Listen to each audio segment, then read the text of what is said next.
satu rekomendasi dari hasil gelar perkara khusus ijazah Jokowi yakni mempercepat pemberkasan klaster Roy Suryo CS. Akankah dikebutnya pemberkasan Roy Suryo CS ini berujung dengan penahanan? Kita bahas bersama dengan kuasa hukum Roy Suryo CS Ahmad Hozinuddin dan juga kuasa hukum Joko Widodo Rifai Kusumandegara. Selamat petang Bapak-Bapak dengan Maidop. Ya, malam Mbak Maidop, malam Bang Hozin. Oke, Ya, saya mau ke Bang Hozin terlebih dahulu. Penyidik kebut pemberkasan klien Anda. Apakah ini artinya akan ada penahanan Roy Suryo? Ya, saya kira yang pertama Bismillahirrahmanirrahim yang ingin saya komentari dari konferensi pers yang disampaikan oleh Direktur Reserse Tindak Pidana Umum Polda Metro Jaya adalah ada dua hal substansi yang menurut saya harus kita kritisi bersama, yakni prematur dan kurang komprehensif.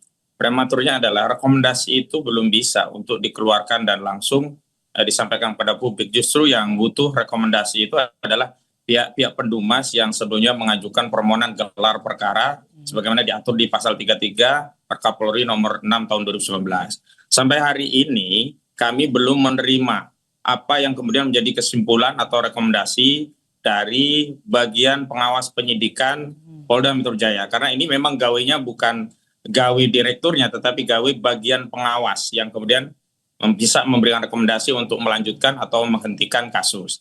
Yang kedua, saya kira apa yang disampaikan itu tidak menyeluruh, tidak utuh, sehingga banyak catatan kami tentang proses tahapan dan prosedur untuk menetapkan tersangka itu belum terjawab. Dan itu yang sebenarnya menjadikan proses itu bisa direkomendasikan untuk dihentikan.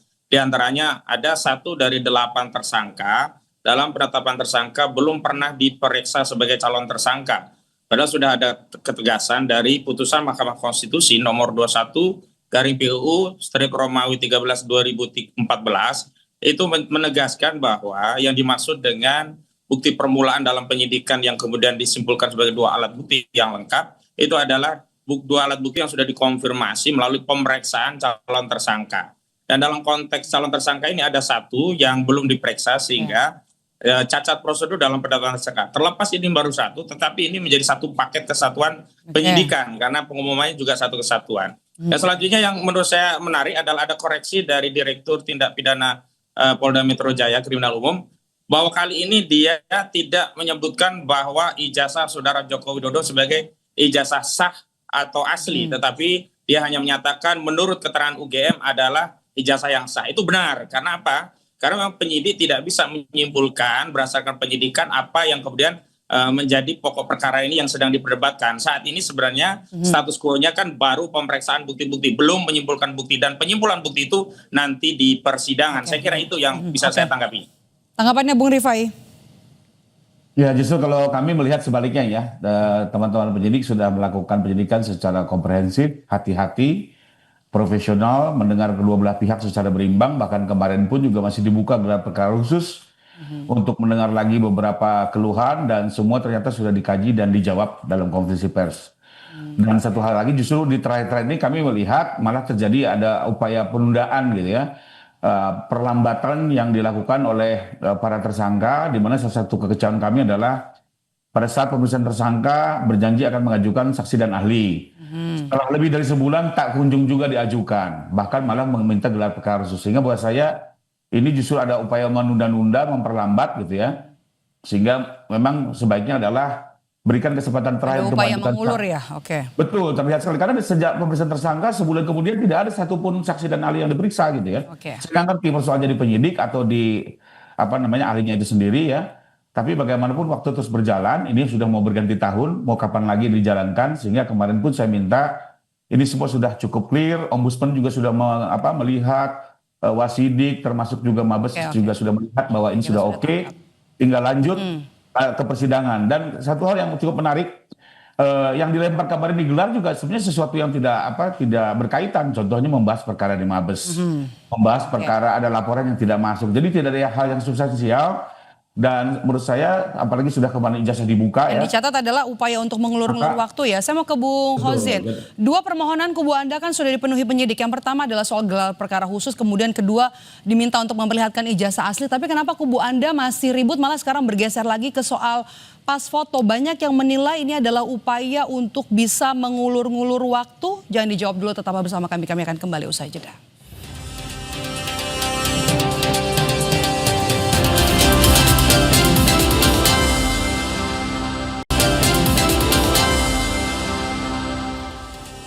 Masih bersama saya Maido Pelfrina di Kompas Petang. Saya masih bersama dengan kuasa hukum dari Roy Suryo CS dan juga kuasa hukum dari Joko Widodo. Bung Hozin, tadi kita terputus soal dua permohonan kubu Anda kan sudah dipenuhi ya. Yang pertama tadi soal gelar perkara khusus, kemudian juga permintaan untuk melihat ijazah asli. Tapi kenapa kubu Anda ini masih ribut, malah sekarang bergeser lagi ke isu lain soal pas foto. Banyak yang menilai ini adalah upaya dari kubu Anda untuk mengulur-ngulur waktu.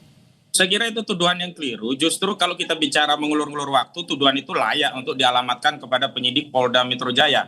Soal ahli saksi misalnya, kami sudah mengajukan itu di tanggal 20 November 2025 yang lalu bersamaan dengan permohonan gelar perkara khusus. Bahwa pada akhirnya yang ditetapkan didahulukan adalah gelar perkara khusus, bukan pemeriksaan ahli dan saksi dari kami. Itu perkara lain dan itu bukan kewenangan kami. Yang kedua, kami juga sudah ajukan saksi dan ahli itu lebih banyak dari apa yang dirilis kemarin. Kemarin direktur hanya merilis 3 ahli yang hadir dalam proses gelar perkara khusus. Padahal surat kami sudah masuk dan sudah diterima oleh Direktur Tindak Pidana Umum. Yakni apa? Ada 4 ahli. Ada ahli pidana 2, ada ahli bahasa linguistik forensik, ada ahli ITE yang semuanya sudah diterima. Dan karena itu saya sebut ini tidak komprehensif. Karena apa? Konferensi pers itu seolah-olah dikebut-kebut ya, karena kami sebelumnya paginya itu sudah menggelar konferensi pers. Ini Polda Metro Jaya seolah-olah segera merespon konferensi yang kami lakukan pada pagi harinya, di hari dan waktu yang sama. Dan saya kira soal bahwa ada masalah dalam bukti yang kemudian ditunjukkan oleh penyidik, itu adalah hak bagi seorang tersangka untuk mempersoalkan bukti-bukti, diantaranya adalah masalah kontrasnya foto yang ada pada ijazah tersebut. Dan sampai hari ini ketika kubu Jokowi menyatakan ijazah itu asli, saya dalam konferensi pers kemarin kami dan kawan-kawan menegaskan, belum ada kesimpulan secara hukum yang menetapkan itu ijazah asli. Karena pada faktanya itu baru gelar perkara khusus yang baru mengatensi apa yang menjadi permohonan kami, bukan dalam konteks untuk memeriksa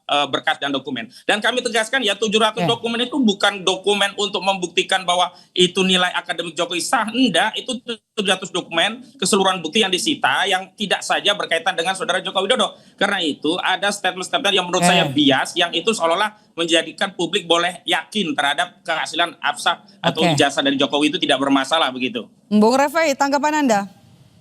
Ya, kembali lagi ini sampai kapanpun juga kita akan berbeda pandangan ya. Sehingga jalan satu-satunya adalah pengadilan. Di situ akan dibuka kesempatan masing-masing pihak menyampaikan bukti dan argumentasinya. Termasuk misalnya ada permohonan-permohonan lain bisa diajukan kepada hakim. Paling tidak ini terus terjadi progres dan memang ujungnya harus persidangan. Satu hal yang saya mau sampaikan bahwa terkait panggil yang disampaikan tadi Bang Hozin, sebenarnya sudah dipanggil berkali-kali ya Bang Egy ini gitu ya. Bukan berarti tidak kita mengabaikan haknya, tapi kalau tidak datang terus ya nggak mungkin juga perkara terhenti kan. Sepanjang sudah dipanggil tapi secara problemnya maka putusan MK itu kan bukan hanya dipanggil, tapi harus diperiksa. Bisa lanjut gitu lah. Bukan hanya dipanggil loh, syarat di putusan MK itu. Enggak juga, diperiksa. kalau menurut saya Bukan kalau orang dipanggil. tidak datang kabur mau gimana gitu kan. Tetap Polisi perkara kan harus punya berjalan. kewenangan untuk mengambil tindakan dalam kerangka untuk mengambil keterangan. Makanya kalau itu. keberatan silakan pra peradilan, kan sudah dibuka oleh Nah direktur. itu kan sudah hak kami dan kami satu sudah hal mengatakan satu bahwa hal lagi pra-peradilan izin juga mau bisa saya ditempuh. tambahkan di sini Cuma bahwa dalam kontes gelar perkara khusus itu kita mau selama melihat ini juga bagaimana yang sih kita lihat upaya selama dari Polda tempus Metro Jaya ini untuk berbenah. para Ada komisi tersangka kepolisian ini yang juga melakukan mengklaim jadi evaluasi peneliti, terhadap kinerja kepolisian Padahal begitu. selama ini juga mereka di tanggal Januari sampai dengan bulan April mereka tidak pernah mengklaim sebagai peneliti. Baru setelah kami lapor mereka ujug-ujug merubah membangun alibi seolah-olah peneliti. Ini juga kita jangan sampai terkaburkan ya. Apalagi ternyata metodologinya juga tidak dapat dipertanggungjawabkan. Nanti ahli-ahli ABI akan menerangkan mereka bukan sebagai digital forensik ya. Termasuk juga kalau mengklaim sebagai peneliti, bagaimana mungkin mengeluarkan kata-kata rusang kambangkan Jokowi, asingkan Jokowi, bahkan gantung Jokowi. Ini kan sesuatu yang menurut saya kita jangan terkaburkan lah dengan alibi peneliti. Saya pikir itu kan konteks yang lain ya. Objek utama adalah keaslian atau tidaknya ijazah tersebut. Maka fokusnya adalah apakah menyatakan ijazah palsu itu adalah sebuah pencemaran atau fitnah atau tidak. Maka balik lagi apakah dokumen itu asli atau tidak. Jika ternyata nanti dokumen itu memang terbukti palsu, maka tentu saja tidak ada pencemaran dan fitnah pada kasus ini. Saya kira begitu. Tidak perlu sebaliknya kalau terbukti asli berarti pada tidak pidana persoalan yang sempurna kan. Dengan makanya kembali lagi ini, kita bawa saja ke sidang. Tapi kan sudah lihat, sudah ditunjukkan ya pada saat gelar perkara ya. Ya, jam 11 malam saat ya. keluar opini juga berbeda Mbak. Menarik lagi itu kan. Telah disita, bukan berada di Jokowi dan ditunjukkan kepada Projo yang katanya sudah melihat ijazah aslinya. Itu yang bohong. Jadi tapi jam 11 malam waktu setelah gelar perkara khusus sudah lihat ya kubu Roy Suryo CS ya. Bukan hanya Kami jam melihat 11 dua Mbak. kali ada dua Siang sesi. jam Yang 2 juga pertama ada. justru di sesi pertama kita sudah lihat. Di sesi kedua juga diperlihatkan ulang begitu. Ada 2 sesi. Ijazah asli Pak Jokowi. Ijazah saja ya, jangan disebut asli karena belum dibuktikan asli. Oke, saya mau ke Bung Rifai. Rekomendasi hasil gelar perkara khusus yakni status Roy Suryo CS tetap tersangka dan juga pemberkasan dipercepat untuk kepastian hukum. Apakah kemudian kubu Anda melihat akan ada penahanan Roy Suryo CS?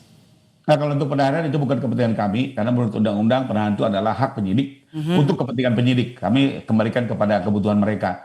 Tapi terpenting buat kami ini harus segera disudahi karena kalau terus-terusan bicara dinamika ini terus terjadi di media sosial atau di media ini ya, maka menurut saya ini bisa terus memecah belah masyarakat, terus terprovokasi. Alangkah baiknya semua dibuka dalam persidangan yang terbuka untuk umum di forum yang tepat gitu. Jadi agar semuanya terarah, Mbak. Karena kalau begini nggak pernah ada kepastian. Seperti yang saya bilang, ditunjukkan pun tidak ada kepastian. Bung Hozin, artinya klien Anda sudah siap ya kalau nanti misalnya harus ditahan? Itu hal yang lain, justru ketika ada penahanan itu membuktikan memang targetnya adalah kriminalisasi untuk membungkam anak bangsa yang melakukan penelitian dalam konteks untuk membuktikan apa yang menjadi hasil kesimpulan penelitiannya. Justru tidak boleh ada penahanan agar apa? Klien kami ini bisa membuktikan secara merdeka dalam proses persidangan sehingga tidak ada upaya-upaya untuk melakukan tindakan yang membuat klien kami tidak maksimal dalam membuktikan apa yang menjadi hasil penelitiannya. Saya kira narasi-narasi untuk melakukan penahanan itu justru mengkonfirmasi ada intervensi yang dilakukan dengan tangan-tangan yang tidak terlihat untuk melakukan pembungkaman terhadap kemerdekaan menyampaikan pendapat berdasarkan kajian penelitian dilakukan oleh klien kami, begitu. Oke, kita nantikan bagaimana jalannya kelanjutan kasus ini yang bergulir di Polda Metro Jaya. Terima kasih sudah bergabung bersama kami Bung Hozinuddin dan juga Bung Rifai. Sehat selalu. Bang Hozin.